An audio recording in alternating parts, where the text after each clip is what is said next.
네, 안녕하십니까. 황태순 TV의 황태순입니다. 오늘 자유한국당 유기준 의원 모시고 대한민국 정치, 대한민국 경제, 그다음에 대한민국이 앞으로 어떻게 나아갈 것인가, 나가야 될 것인가, 이런 부분에 대해서 심도 있는 말씀 들어보도록 하겠습니다. 의원님, 안녕하세요. 네, 안녕하십니까. 네, 예, 의원님 최근에 지난주에 설 연휴 아니었어요? 그렇습니다. 예. 네.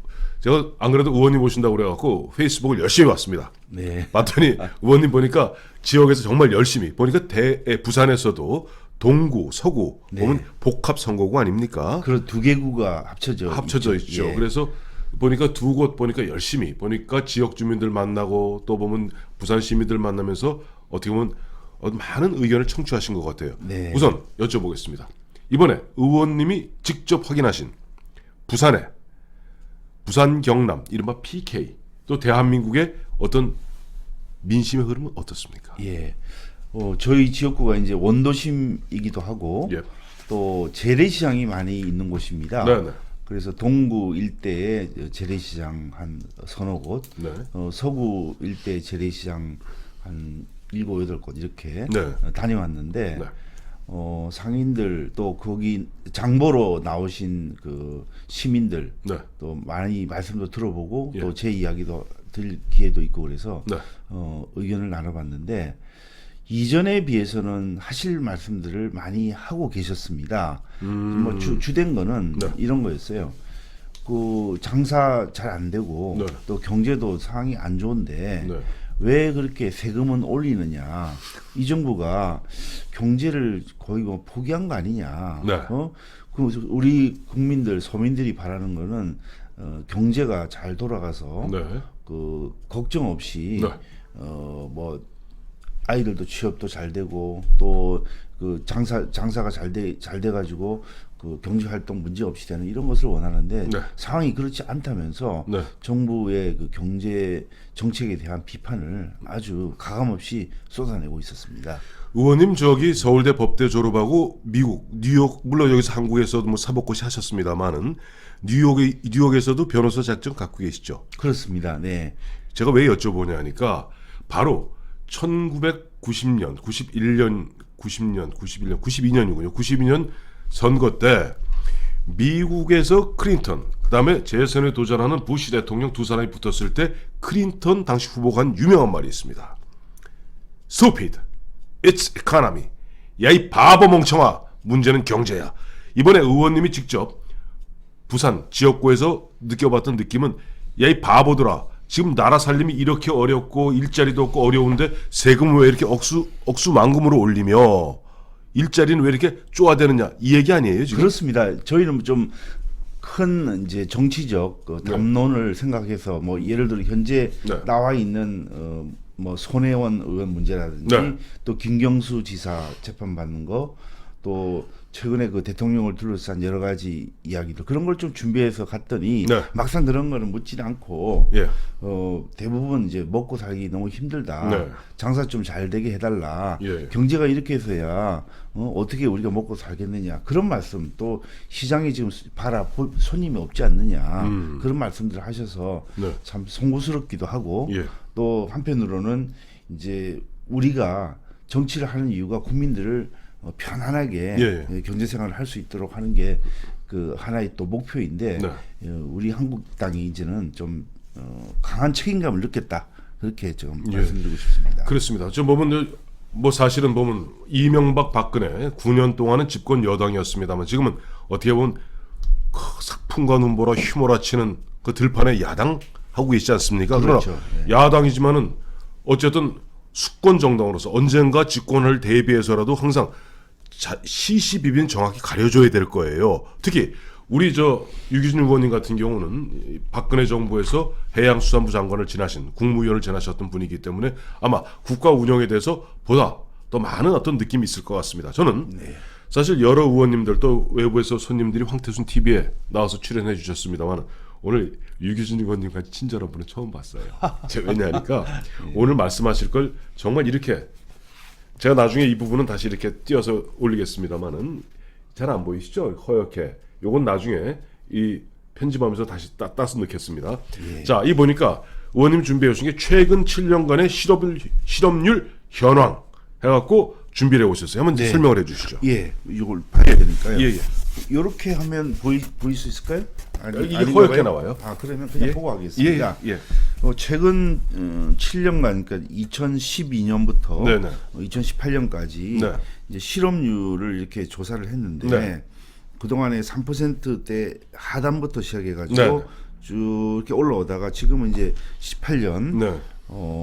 3.8%를 기록을 했습니다. 예. 그러니까 3.2, 예. 2012년 3.2, 13년 3.1, 15년 3.5, 네. 14년 3.5, 15년 3.6, 네. 16년 3.7, 17년 3.7 하다가 드디어 작년에는 예. 3.8%로 이제 17년 만에 최고의 실업률을 지금 기록하고 있습니다. 근데 아마 우리 애청자분들이 이런 말씀하실 거예요. 3.8%밖에 안 된다고? 내 주변에 보면 실업한 사람이 바글바글하고 청년 실업률이 10%가 넘는데, 근데 여러분 이것은 이제 국가 통계상 통계 좀 기법이 좀 복잡합니다. 근데 실제 실업률이 3.8%라 그러면 우리 체감하는 실업률은 아마 10%를 넘어서 20%에 육박할 것 같아요. 지금 아까 물론 앞서 보면 이제 박근혜 정부, 이명박 정부에서 33% 초반대였습니다만은 2017년부터는 3.7, 3.8로 계속 치솟아 올라오고 있는데, 사실 문재인 정부는 입이 10개라도 할 말이 없어요. 왜냐니까 일자리 정부를 갖다가 주창하고 나왔기 때문입니다. 자, 여기에 대해서 보니까 또 우리 친절한 우리 친절한 유기준 의원님 두 번째 보니까 문재인 정부에서 투입한 일자리 예산 현황, 즉 문재인 정부 2년 동안 예산을 얼마 투입했는지 여러분들 들어보시면 깜짝 놀랄 겁니다. 한번 들어보세요. 예. 뭐 예산을 얼마나 투입했는지 한번 봤더니 네. 2017년도, 18년도 해서 이렇게 본 예산, 추가 경정 예산, 네. 또 이제 일자리 안정 자금 이런 식으로 해서 투입을 했는데 네. 대략 한 54조 1천억 원 정도를 투입을 했습니다. 네. 물론 2017년도 투입은 문재인 정부 출범 이전에 된 것도 조금 일부러 있겠죠. 박근혜 있습니다만 정부는 있었죠. 뭐 대부분은 요 예산이 문재인 정부에 투입한 거라 봐도 되는데 네. 그러면은 이게 54조 원 요 원을 넣고 네. 일자리를 창출을 한 것을 보면 또 하나 더 있습니다. 또 있습니다. 정말 네. 친절한 우리 유기준 의원입니다. 자, 최근 5년간 취업자 수 및 증감 현황입니다. 한번 예. 들어보십시오. 여기는 이제 2014년부터 18년까지 5년 동안 취업자 수가 증가한 것을 이렇게 통계로 낸 건데 취업자 수가 대략 2014년에는 2,589만 명, 네. 그다음에 15년에는 2,617만 명 네. 이렇게 조금씩 늘어났는데 2014년에는 59만 8천 명이 늘어서 한 60만 명 정도가 네. 늘었습니다. 2015년에는 28만 1천 명이 네. 늘었고 2016년에는 23만 1천 명이 늘었고 네. 2017년에는 31만 6천 명, 그런데 2018년에는 막상 9만 7천 명밖에 늘질 못했어요. 네. 그래서 이 그래프를 보면은 이 늘어나는 게 확 줄어가지고 네. 2018년에는 드디어 취업자 증가가 9만 7천 명이 그쳐서 9년 만에 제일 적게 늘어났다. 네. 그러니까 일자리 창출 예산을 아까 말씀드린 대로 54조 원을 넣었는데 이 실제 취업자 증감은 9년 만에 최소로 늘어났다. 예. 그런 거 봐서는 이게 지금 고용 정책 또 경제 정책이 잘못돼도 단단히 잘못됐다. 이런 거를 이 통계가 보여주고 있는 겁니다. 그렇죠. 예. 바로 앞서 우리 친절한 유기준 의원님 지역에서 느꼈던 설 민심, 바보야, 문제는 경제야 하는 것이 바로 그런 것들이었고, 제가 최근에 보니까 한국갤럽, 리얼미터 등 여론조사 결과의 추이를 보니까 놀랍게도 문재인 대통령이 아시다시피 부산에서 국회의원 하셨고 경남 고등학교 나오시지 않았어요? 그렇습니다. 얼마 흔한 얘기로 PK가 배출한 대통령임에도 불구하고 전국에서 문재인 대통령에 대한 지지율이 가장 낮은 곳이 부산입니다. 저는 예. 오늘 친절한 유기준 의원님이 이렇게 상세히 설명해 주시는 것을 보면서 그러저러한 이유로 보면은 문재인 대통령의 지지율이 그야말로 부산, 경남에서 최하일 수밖에 없구나 하는 생각을 하게 됩니다. 예, 그것도 제가 표를 한번 봤는데요. 또 준비해 오셨군요. 예, 요 1월 달에 예. 보니까 정말 그 부산 경남에서 네. 문재인 대통령이 잘못한다가 제일 높죠. 그렇죠. 근데 이제 2월 달에는 이제 다른 지역이 잘못한다가 더 많았습니다만은 어떻게 보면은 그 의아스럽고 네. 아이러니한 일이죠. 출신도 BK 지역 출신인데다가 네. 또 그 지역을 대표해서 네. 정치를 하는 정치인으로 이렇게 알려져 있는 문재인 대통령이 네. 막상 네. 출신 지역에서는 이렇게 뭐 한때 1월 달이라고 제가 알고 있습니다만 이렇게 지지율이 네. 제일 낮은 그런 이유는 아무래도 예. 그 부산, 경남, 울산까지 포함해서 네. 문재인 대통령에 대한 사실 기대가 컸었습니다. 기대 컸겠죠. 근데 이제 그게 원하는 그런 그 미래에 대한 희망적인 메시지가 실현이 되지도 않고 또 그러면 원래 크게 기대하면 크게 실망한다는 말이 있지 않습니까? 그렇죠. 그걸 이제 한자말로 대실소망이라고 그러는데 네. 소망하는 바가 있는데 그게 이루어지지 않으면은 네. 크게 실망하는 것 같이 네. 처음부터 기대가 없었다면 실망도 안 했을 텐데 네. 기대를 많이 했기 때문에 이 말씀하신 대로 이 PK 지역에서는 그만큼 실망이 더 큰 것이 아닌가. 그리고 또 한편으로는 PK 정서가 다른 데보다는 좀 더 아무래도 성격이 좀 화끈하다 그렇게 이야기 많이 하지 않습니까? 흔한 얘기 부산 갈매기 아니에요? 예. 그래서 이제 실망과 분노로 이어지는 그 면이 있기 때문에 네. 지난 1월에 통계를 예. 보니까 그런 수치가 나온 것이 아닌가 그렇게 생각을 합니다. 그렇습니다. 근데 이런 게 있는 것 같아요. 앞서 유 의원님 말씀대로 보면은 문재인 정부 출범하면서 과거 정부를 갖다가 적폐로 모는 것까지는 좋았는데 2년 동안 한 일이라고는 그야말로 적폐몰이밖에 없는 것 아닌가. 그리고 현실적으로 내 입에 들어오는 것은 무엇인가, 내 삶이 나아진 것은 무엇인가 하는 뭐 근본적 뭐랄까 의문의 제기, 문제의 제기라고 저는 보고 있고요. 특히 그런 부분에서 문재인 정부가 지나치게 북한을 향해서는 뭐 이른바 내재적 접근이라고나 할까요? 아니면 우리 민족끼리의 접근이라고나 할까요? 북한에서는 너무 온정적인 자세를 취하다 보니까 보면은 특히 보수 성향, 아무래도 부산, 경남, 울산, 부울 경우도 물론 뭐 조금 TK 지역보다는 조금 조금 리버럴한 측면이 있습니다. 기본적으로 보수 성향 아니겠어요? 그런 쪽에서는 문재인 대통령에 대한 지지를 좀 처리하는 분위기 있는 것 같고요. 저는 그 다음에 여쭤보고 싶은 게 그런 거예요. 우리 유 의원님 해수부 장관 하셨는데 예. 또 국회에서 상임위원장은 외통위원장 하셨죠? 그렇습니다. 예. 뭐 통상 해수부 장관 하셔서 저는 상임위원장을 그 관련 상임위원장 하셨는 줄 알았더니 보니까 외통위원장을 하셨다고 외교 통일을. 예. 원래 이제 농해수가 관련이 있는데 네.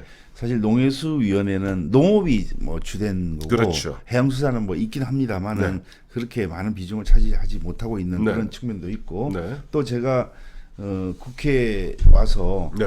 그동안에 주로 이제 국방, 네. 외교 그런 국방위원회 쪽 하셨죠. 위원회를 예, 예. 많이 했었습니다. 네, 네. 그래서 아마 그런 것 때문에 제가 외교통일위원장을 하고 그 마치고 이제 해수부 장관을 그때 역임을 했는데 해수부 네. 장관을 한 것은 제가 국회에 들어오기 전에 네.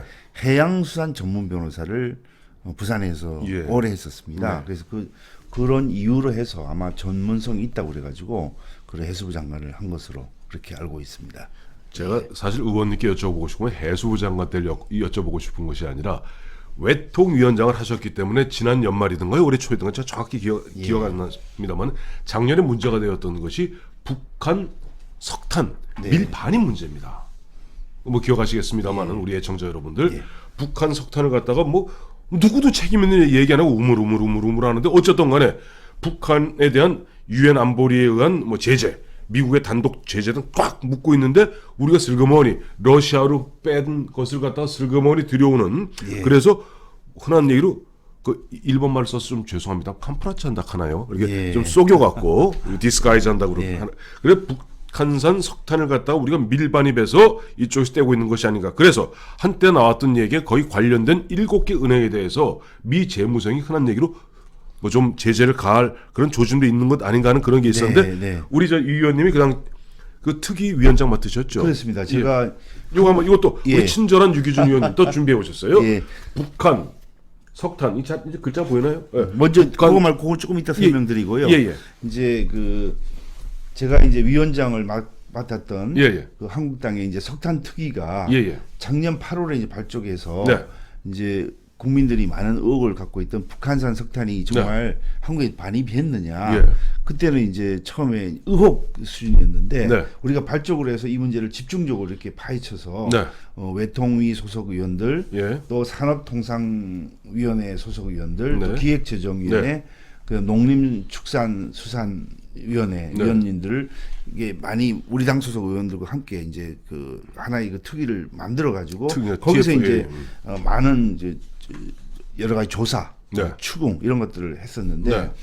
그래서 이제 그 우리가 특위가 발족을 해서 활동한 지 얼마 안 됐을 때 네. 이제 관세청이 작년 8월에 이제 발표를 해서 네. 실제로 예. 그동안 의무로 남아있던 북한산 석탄이 우리나라에 반입됐다는 것이 확인이 됐습니다. 확인이 됐죠. 예, 방금 말씀하신 것 같이 북한 석탄을 러시아로 실어 나르고 러시아에서 다시 배를 바꿔가지고 네. 한국으로 가져온 게 이게 이제 확인이 됐습니다. 네. 그래서 이제 근데 그뿐만 아니라 이제 북한산 석탄을 들여온 선박이 네. 그 이후에도 아무 제재 조치 없이 우리나라를 수십 번이나 국내 입항한 그런 것도 있었고 네. 네. 또 어떤 거는 이제 그 원산지 증명서를 위조한 것도 있었고 또 열량 분석서를 또 위조한 그런 것도 있었고 그 석탄, 그러니까 석탄의 예. 열량의 그 열량이 이제 뭐 발열량을 좀 이렇게 부풀렸겠죠. 예, 그렇겠죠. 이런 것들을 우리가 밝혀냈었고요. 네. 근데 이제 또 그 이후에 이제 올해 1월에 이제 검찰이 이제 이 사건을 이제 기소를 하면서 네. 그 법원에다 이제 사건을 이제 처벌해 달라고 이제 공소를 했는데 네. 기소를 했는데 거기 보면은 우리가 그 공소장 읽어보니까 이거 완전히 맹탕이에요. 예를 들면 이런 공소장 나도 처음 봤는데 참고로 사법고시 붙은 변호사십니다. 그러니까 예. 정확합니다. 그래서 이제 뭐 이제 석탄이 이제 어쨌든 북한 석탄이 우리나라 지금 왔었습니다. 예. 그러면 남동발전소 자, 뗐죠. 예. 그러면 취득 경위가 어떻게 되는 건지, 네. 유통 경로, 예. 또 매매 자금이 있다면 그 이동 경로는 어떻게 되는지 이것들이 지금 공소장에 다 이제 빠져 있는 그런 상황이고요. 뭘 기소한 그래서 거예요? 그래서 이제 아직도 지금 남아 있는 예, 예, 여기 의혹들을 있습니다. 이렇게 만들어 왔는데요. 예, 예. 보시죠. 예, 뭐 저는 이제 다른 자료가 또 예, 있어서 예, 예. 보면은 예를 들면은 예. 석탄을 네. 뭐 수수료조로 이렇게 취득을 했다고 이렇게 이야기하는데 예. 수입 신고서에는 또 그렇게 안 돼 있고 전신환 거래로 이렇게 적혀 있고 예. 또 이 수수료조로 석탄을 받고 중개를 했다고 한다면은 네. 그럼 중개한 거래 말고 원래 거래 본 거래 네. 본 거래는 뭐냐? 예. 북한이 이제 제3국에 아마 석탄 수출한 그것을 중개해주고 수수료를 이렇게 받았다고 하는 게 이 예. 내용인데 그러면 원래 그 본 거래의 내용은 도대체 무엇인지 예. 그다음에 석탄이 대가로 금전이 지급되었다면 누구한테 지급됐는지 네. 이 북한으로 간 거는 도대체 어떤 건지 이런 것들 그다음에 지금 문제가 되는 석탄 말고 선철도 있습니다.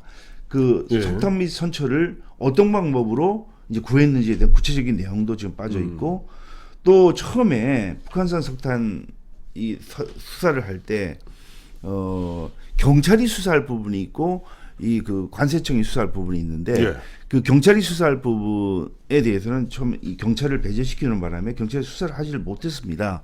그래서 그런 것들 왜 그렇게 했는지 그 다음에 8월 10일 날 관세청이 중간 수사를 발표를 하면서 북한 석탄을 들여왔다고 이렇게 예. 자백을 했는데 그러면 그 3일 전에 이 관련된 선박 중에 한 척이 진롱호라는 배가 있는데 네. 그 배가 들어와 있었어요. 예. 근데 그거를 그 압류도 안 하고 그 당시 같으면 3일 전이라 하더라도 예. 이 선박이 관련돼 있는 선박이었다는 걸 알고 있었을 텐데 예, 예. 그럼 그에 대해서 조치도 안 한 그런 이유는 무엇인지 네. 이런 것들이 아직 의문이 해소가 되지 않았습니다. 저는 이 얘기를 보면서 야 유규진 의원님 정말 고생했다. 왜 고생했냐?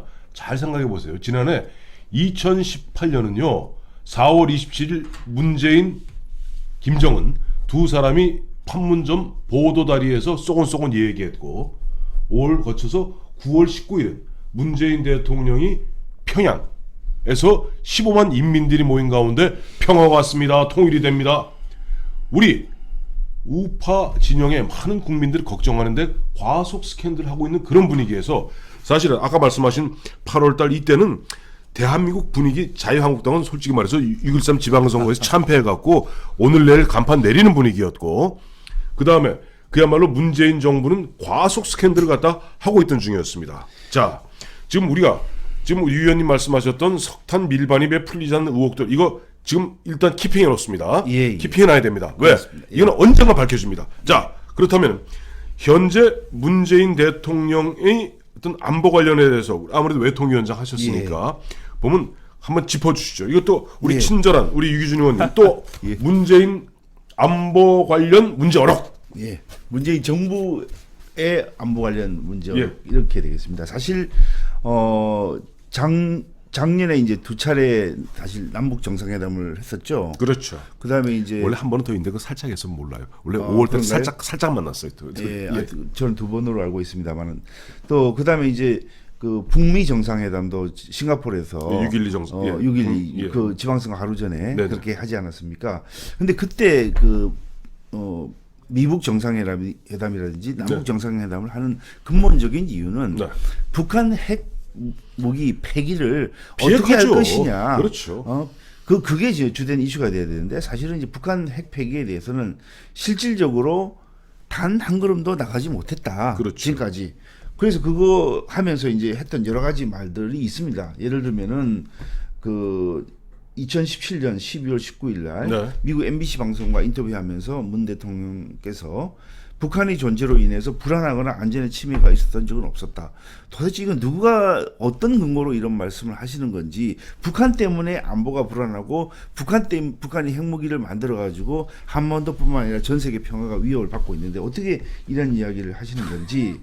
그다음에 또 2017년 6월에는 네. 미국 방문 당시 기자간담회에서 예. 가장 이상적인 것은 완샷으로 네. 한 번에 네. 북한 핵을 완전히 폐기하고 또 한반도 평화 체제 구축이 한꺼번에 이루어지는 것이다. 이런 말씀하셨는데 네. 지금 북한 핵의 완전한 폐기를 하려면은 좀 단계가 있어야 됩니다. 사실은 북한이 핵무기를 도대체 몇 개를 가지고 있고 네네. 어디에 위치하고 있고 네. 또 이제 그 핵 국제사회의 또 핵 사찰을 받아야 되고 네. 그다음에 이제 그 핵무기를 만들려고 뭐 추출해둔 그 플라토늄이라든지 우라늄을 또 어떻게 폐기를 할 것이냐.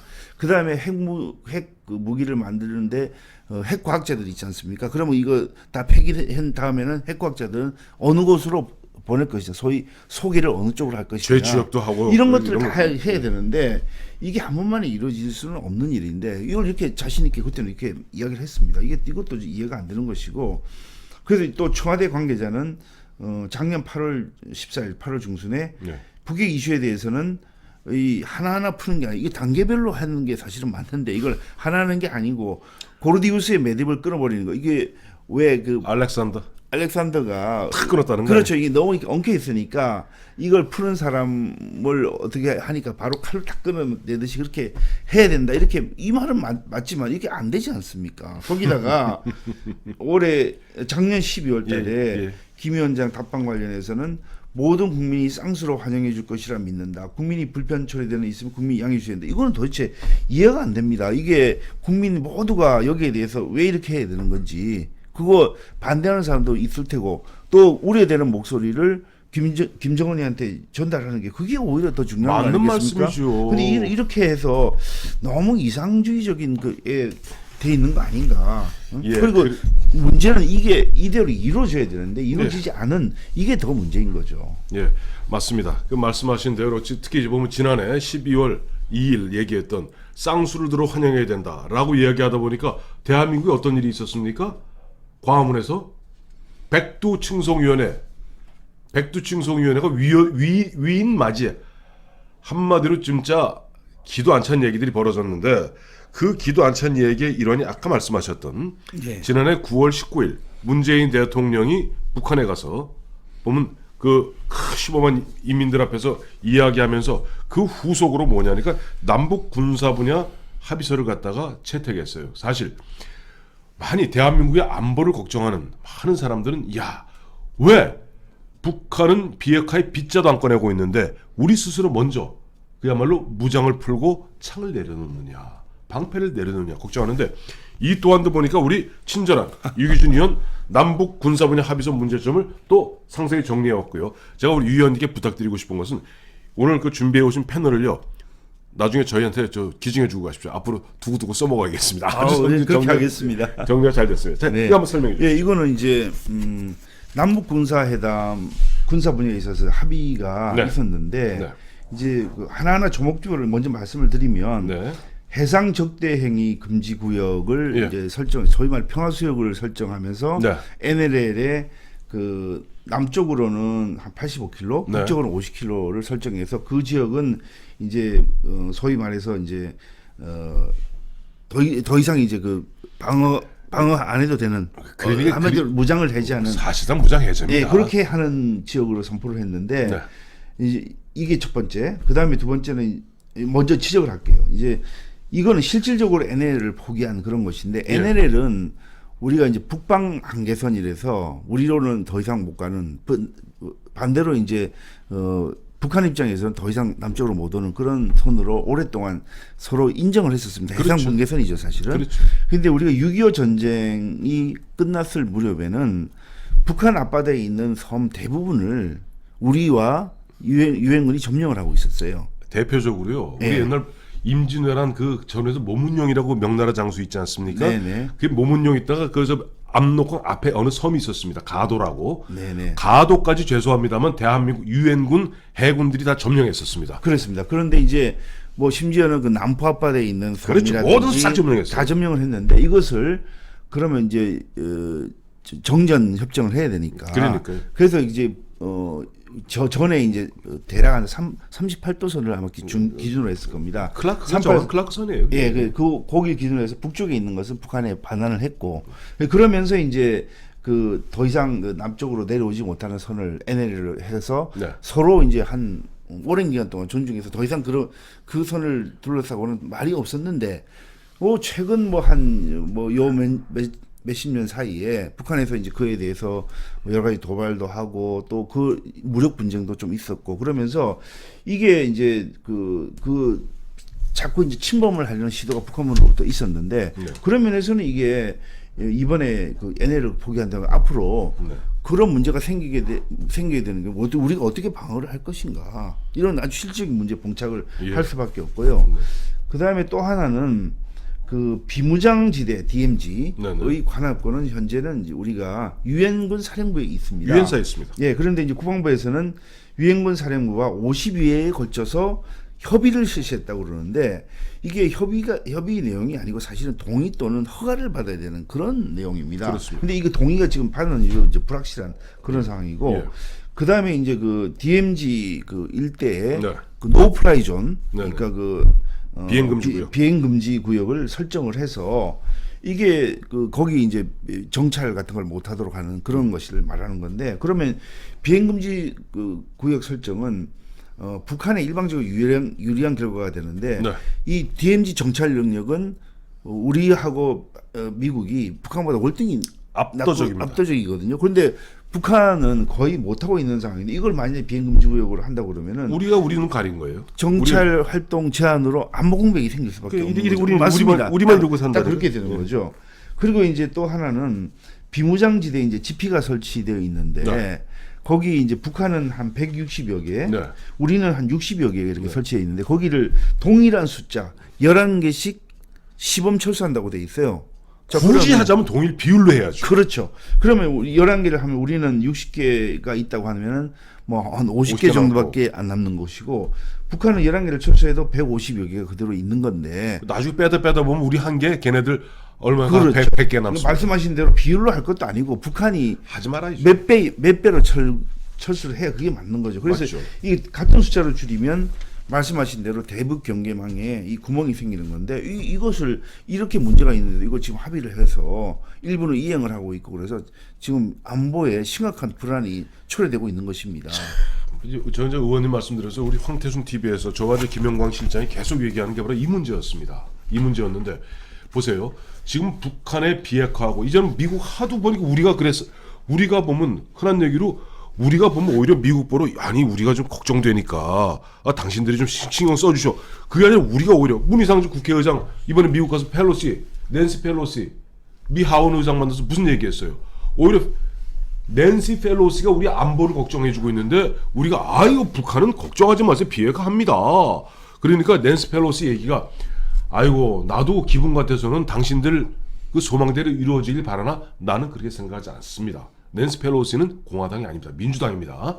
자, 이런 가운데 우리가 스스로 보면은 이제 보면 작년부터 문재인 정부 이른바 종전선언에 목을 메고 있어요. 예. 그 종전선언 목을 메고 있으면서 앞서 말씀하신 이와 같은 조치가 사실상 남북한 간에 사실상 종전선언이 되었다. 이제 남은 것은 미국과 북한 간의 종전선언. 그 다음에 뭡니까? 종전선언하면 당연히 유엔사 해체입니다. 그렇죠. 유엔사 해체하면 유엔사의 99.9%를 형성하고 있는 주한미군 철수는 당연한 논리적 귀결입니다. 네. 그 다음에 뭘까요? 더 이상 얘기 안 하겠습니다. 예. 뭐 중간에 한번 빠뜨린 게 또 있는데 네. 만일에 종전선언을 하게 되면 더 이상 네. 그 한미 합동 군사 훈련도 필요가 없는 거죠. 필요 없는 거죠. 예, 그러면- 못하게 하는 거죠. 예, 예. 그다음부터는 이제 뭐 일사천리로 갈 수 있는 수순이 정해져 있는 건데 정말 우리가 스스로 네. 그 국방에 있어서 그 공백을 드러내고 또 그 한국 방어의 큰 축을 담당했던 네. 주한미군이 만일에 빠진다고 한다면 그 큰 문제가 발생하죠. 예. 저는 오늘 유기준 의원님 모시고 이렇게 이야기 나누면서 이 철저한 유기준 의원님의 그 준비를 보면서 이래서 이분이 270개 NGO들 그러니까 민간 시민 단체죠. NGO가 선정한 우수 국정감사 우수위원을 연속 3년을 받으셨어요. 네. 야, 이유를 알겠더라고요. 제가 오늘 예, 뭐 제가 영광스럽게도 또 이 주제에 넘치게 예. 그 3년 연속 이렇게 270여 개 시민사회 단체 네. 각 분야 전문가로 구성된 네네. 국정감사 NGO 네네. 모니터단에서 이제 그 매년 의원들의 국정감사 과정과 내용을 네네. 평가해서 우수위원을 선정하는데 네. 제가 3년 연속 이렇게 받게 되는데 처음에는 제가 외통위가 아니었습니다. 네네. 산업통상위원회 거기서 한번 받고 예. 이제 외통위로 소속을 옮기고 2번 받고 그래서 3번을 이렇게 받게 되었는데 네.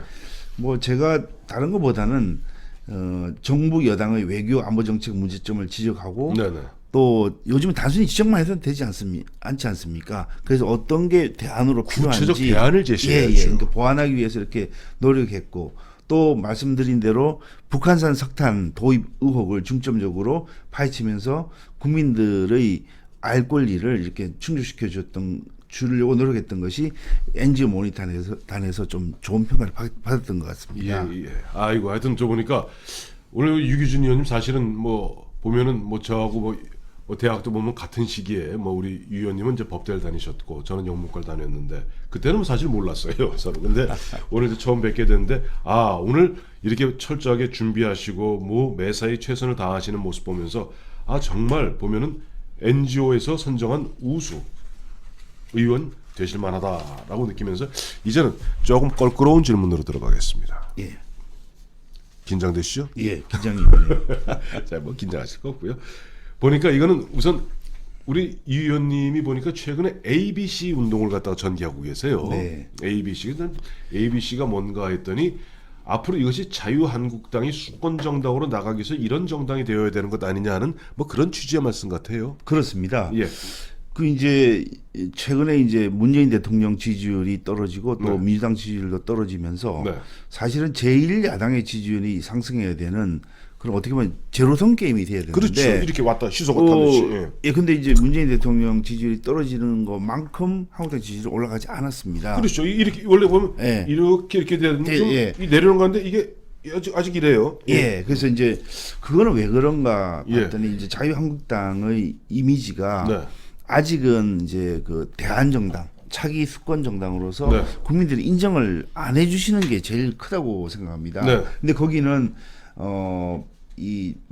이전부터 있었던 뭐 부패 문제도 있을 테고 네. 또 무능력한 또 행동하지 않는 무기력한 그런 네, 그렇죠. 이런 것들이 아마 좀 영향이 있었을 거로 보고 또 특히 지난번 때 그 막말 이런 것도 제법 있었고 그래서 이런 것들을 그럼 어떻게 하면 우리가 예. 보수를 다시 부활을 시키고 국민들을 사랑받을 수 있는 걸 한번 좀 고민해봤는데 네. 영어로 말씀드려서 좀 송구합니다만 우리 제가 영문과입니다. 얘기해 주세요. 황 소장님께서는 당연히 이제 하실 텐데 예. A는 able 능력이 있는 유능한 그런 말이고 현재 우리가 유능하다는 게 아니고 앞으로 이렇게 유능함을 지향을 해서 네. 좋은 분들도 모시고 네. 국민들에게 앞으로 차기 수권 세력으로서 면모를 보여주기 위해서 네. 능력 있는 모습을 보여줘야 되겠다. 그다음에 B는 brave입니다. brave는 용기 용감한 이제 그 능력을 갖추고 있다 하더라도 네. 그걸 행동하지 않고 말하지 않고 있으면 아무 소용이 없는 거 그렇죠. 아니겠습니까? 그래서 맞습니다. 이제는 좀 행동하고 예. 또 이제 용기 있게 나가자. 그게 그래서 이제 브레이브고요. 네. 그다음에 마지막은 클린 깨끗하자. 깨끗해야 된다. 예. 자기가 손에 이렇게 뭘 많이 묻은 상태에서 다른 사람이 악수를 청하면 다른 사람이 악수를 하지 않지 않습니까? 그렇죠. 일단 우리부터 깨끗하게 네. 몸과 마음을 다듬고 또 정치에 있어서도 네. 이렇게 부패 이미지를 가지고는 안 된다.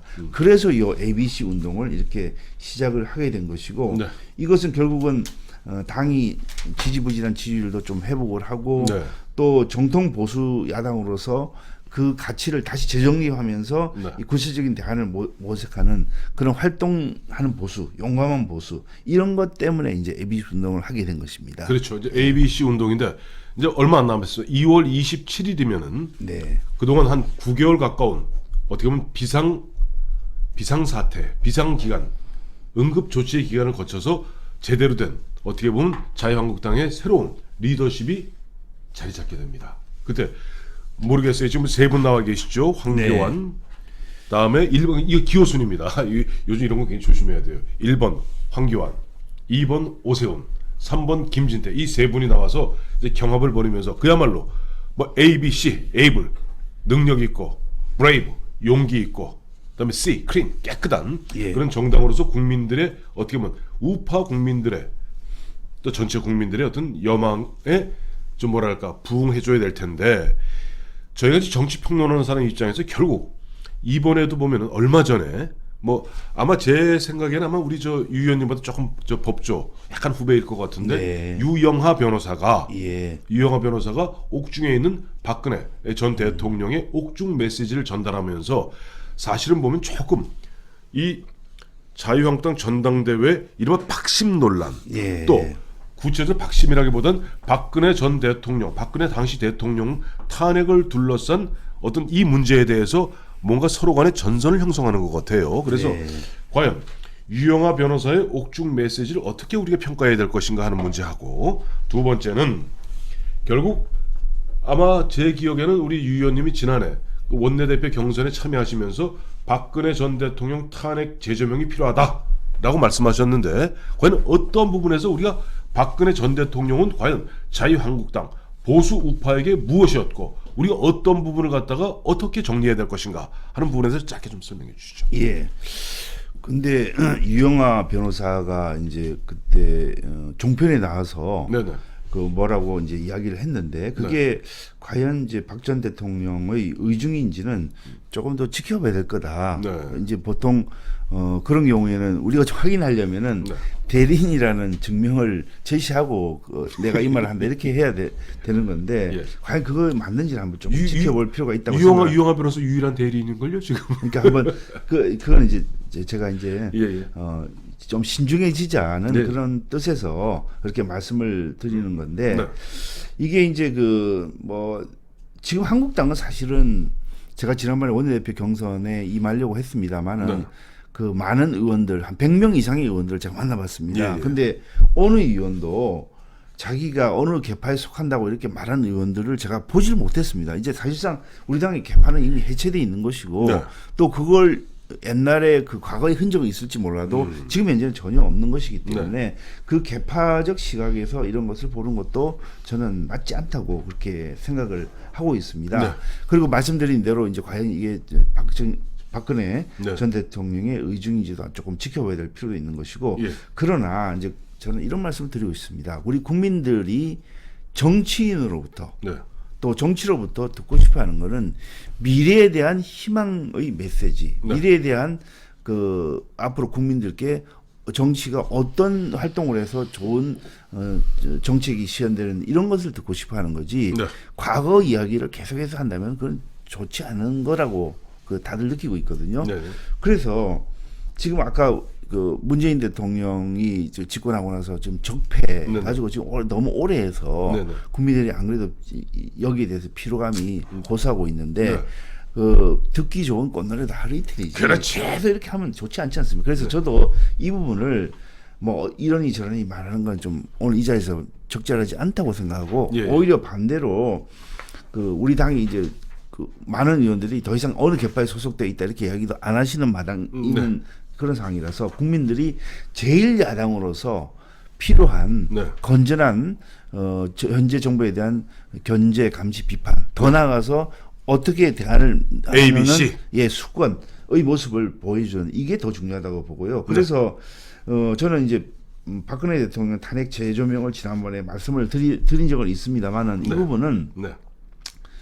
우리 그 원내대표 선거 그때 최대 화두가 사실은 보수 대통합이었습니다. 네, 네. 이 통합의 방법론을 어떻게 할 것이냐. 네. 근데 이제 그러려면 반드시 이 숙명과 같은 존재인 박근혜 전 대통령을 두고 다양한 견해들이 있는데 네. 당장 그때 뭐 끝장 토론해서 어떻게 하자 그런 주장이 있었는데 그거는 그 당시로도 바람직하지 않았고 또 네. 과거에 회귀하는 모습으로 비춰질 수 있기 때문에 네. 이것은 득보다는 실이 훨씬 많다. 네. 그래서 이거는 그 당시로는 해서는 안 된다. 네. 그렇게 생각했고 그러나 이에 대해서 좀 시간을 두고 네. 이 탄핵 사태라든지 또 우리가 지난번에 그 정권을 잃고 네. 그 정권 교체를 당했던 이런 것들이 네. 에 대해서는 참 다시 한번 재조명하고 종합적인 정리와 입장 표명이 필요하다고 말씀드린 적이 있는데 네. 그것은 그 당장 하자는 그런 뜻이 아니고 네. 좀 시간이 경과하고 나서 맞아요. 어느 정도 이제 국민들께서 네. 그 컨센서스 쉽게 말해서 공감되는 그렇죠. 여론이 형성되어 있을 때 그런 것을 하는 것이 맞다는 그런 의미에서 말씀을 드린 겁니다. 예, 알겠습니다. 그리고 이제 끝으로 보면은 아무래도 이 좀 미묘하면 하지만은 지역구 국회의원들에게는 빼놓을 수 없는 숙명과 같은 존재입니다. 바로 김해 신공항 문제, 가덕도 신공항 문제가 되겠죠.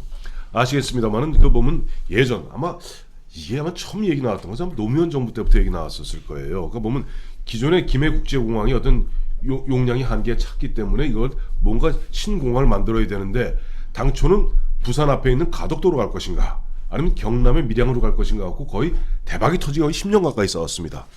그때는 부산은 가덕도로 가자 그러고 밀양이란다 참 울산, 경남, 부산, 대구, 경북 TK와 경남, 울산은 밀양을 선호했었어요. 근데 이것이 어쩌고 저쩌고 하다가 또 박근혜 정부 후단에 가서는 이게 김해 공항을 갖다 증설하는 확장하는 게 신공항인데 또 문재인 대통령이 후보 시절에 가덕도 그 가덕도 신공항 가야 된다 얘기했는데 지금 아무래도 부산 지역 국회의원이시니까 지금 가덕도 부분에 대해서 좀 민감하실 수밖에 없을 것 같아요. 예. 좀 말씀을 드리자면 네. 이제 그 부산의 100년 대계뿐만 아니라 네. 우리 대한민국의 미래를 위해서 과연 네. 24시간 운항이 가능한 네. 공항 또 이제 그 소음이 없는 공항 네. 또 민원이 제기되지 않는 그런 네. 공항을 하려면은 그럼 결국은 현재 사람들이 살고 있는 그런 지역 말고 네. 그 해상 쪽에 가는 게 사실은 맞다고 봅니다. 네. 그러면 그렇게 되면 이제 근본적으로 소음 문제라든지 네. 그 24시간 운항하는 할 수 있는 그런 것들이 다 해소가 되면서 네. 그래서 저는 가덕 신공항을 해야 된다 이렇게 생각을 하고 있고요. 네. 이게 어느 정치적 네. 정략적 의도에서 벗어나서 네. 국가의 100년 대계를 위해서 이게 꼭 필요하다 예. 이렇게 생각을 하고 있는데 근데 한편으로는 이제 또 이런 게 있습니다. 그럼 지금 김해 공항이 있는데 네. 그걸 확장해서 쓰면 되는 거 아니냐. 예. 근데 이게 김해 신공항이 활주로의 길이가 3,200m 정도밖에 안 됩니다. 근데 보통은 대형 항공기가 그 이착륙 하려면 대략 한 3,500m 이상이 돼야 그렇죠. 되는데 보잉 747은 이제 A. 예, 그래서 그 조금 길이가 작기 때문에 네.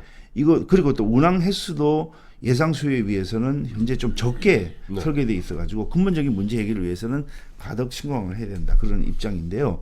근데 또 한편으로 생각해 보면 그럼 좋다. 대구 경북에서는 이게 그 밀양보다도 더 멀리 있고 또 김해 그 공항 확장보다 더 멀리 가는 그런 불편한 점이 있는 건 또 사실이거든요. 그렇죠. 그래서 제가 지난번에 대구에 네. ABC 운동을 그 전파하러 가면서 네. 거기 대구 언론인들과 이렇게 대화를 좀 했는데 네. 그 말씀을 하시더라고요. 그러면 대구 경북에서 필요한 혹시 그 공항 수요가 있다고 그러면 대구에서도 그런 그 국제공항을 지으면 저희들이 반대하지 않겠다. 오히려 적극적으로 지원하겠다. 그런 말씀을 드린 적도 있고 또 한편으로는 그게 혹시 뭐 수요가 좀 모자란다든지 그런 경우에는 대구 경북에서 원하는 사업들이 또 있을 겁니다. 네. 그것들을 대구 경북에서 원하는 것만큼 또 충분히 우리가 지원하고 그에 대해서 그 대구 경북 사람들이 원하는 사업들이 달성될 수 있도록 저희들이 노력하겠다. 그렇게 말씀드렸더니 아주 호응도 해주시고 네. 분위기가 좋았었습니다. 그래서 서로 윈윈해야지 어느 한쪽만 잘 되고 어느 한쪽은 그로 인해서 힘들어지고 이렇게는 우리 국토의 균형적인 발전에도 맞지 않고 또 우리 국민들이 보편적으로 다 같이 함께 잘 사는 그게 필요한데 어느 한쪽만 해서는 그렇게 안 되지 않습니까? 네. 그래서 제가 그때 대구 경북 가서 그런 말씀을 드렸더니 상당히 호응을 해주셔서 예. 저도 마음이 좀 그 부담도 좀 덜했었고 네. 좀 기분이 좋았었습니다. 자, 오늘 황태준 TV 친절한 유기준 위원님 정말 3년 연속 그야말로 우수 의원을 갖다 NGO 선정 우수 의원을 왜 받으셨는지 알게 되는 그런 오늘 우리 유기준 의원님과의 대화였습니다. 의원님 감사드립니다. 네, 감사합니다.